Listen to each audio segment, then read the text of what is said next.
So, guys, now let's little bit talk about another aspect of glycogen metabolism, that once you have made a glycogen molecule, which is quite a bigger molecule, now you need glucose out of this. That is the main aim of storing glucose in the form of glycogen, कि आपको glucose की ज़रूरत है. So how you will get glucose from glycogen? That is, we take it from, yes, the degradation of this molecule. So this degradation of glycogen is known as glycogenolysis. It's quite a interesting but little bit of complex sort of what we say process. So you have to focus a little bit to understand it, because now you are dealing with a major molecule which is quite big, एक बड़ा molecule है, and it also has branches, and that is challenging to break it down. So let's see how the nature break down this molecule. The degradation of glycogen is not really the reverse of the process of synthesis of glycogen or glycogenosis. It's different than what you saw in the case of gluconeogenesis. The gluconeogenesis was actually very much the reverse of glycolysis, with the exception of 2 or 3 reactions. It was very much the reverse of the glycolysis process, but this is not the case here in glucogenolysis or glycogenolysis. In this process, you will see all sort of different enzymes which are involved in the degradation. These enzymes are very different than the enzymes which are involved in the synthesis of glycogen. This process primarily occurs in 2 very important tissues or the organs of the body. One is the liver, and of course liver, you know, is one of the most important organ whenever we are talking about metabolism. And then secondly, the skeletal muscles. The major enzyme, the primary enzymes which is involved in this process of degradation is glycogen phosphorylase. It's a quite a big enzyme, very complex, complicated molecule. It breaks alpha 1 2 glycosidic bonds.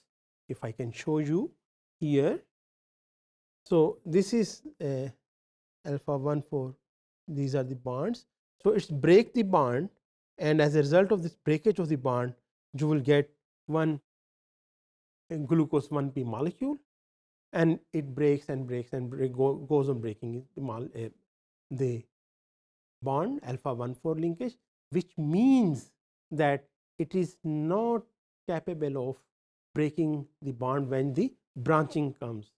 So when the branching comes, what is the bond? That is alpha 1 6 bond. The alpha 1 6 bond cannot be broken down. For the removal of branches, there are 2 other enzymes which are involved. One is transferase and the other is glucosidase. So I need your focus here. For removal of the glucose molecule from the linear chain of the glycogen, you need phosphorylase enzyme. But when the branching comes, the phosphorylase cannot break the alpha 1 6 linkage. So for breaking the alpha 1 6 linkage, you now need 2 more enzymes. This is transferase and glucosidase. First, what transferase does is that it breaks, if you see here, this is the linear chain and this is the branching, this is the branching, and this is the whole glycogen molecule. And you can see this in this branching, the first 3, every 3 residues are removed by the transferase, and then transferase take these 3 residues and put this into another straight chain of the same molecule of glycogen. So you can see it here that these 3 are taken from here and they become a part of this molecule, transferase molecule. Fine. Similarly,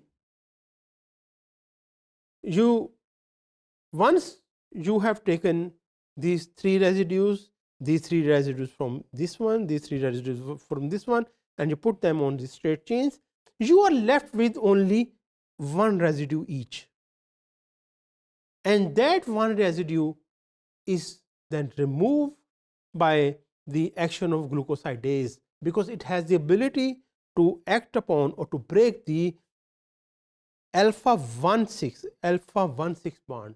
So, alpha 1,6 bond is broken down by the glucosidase enzyme, and in this way you end up with the removal of the branches.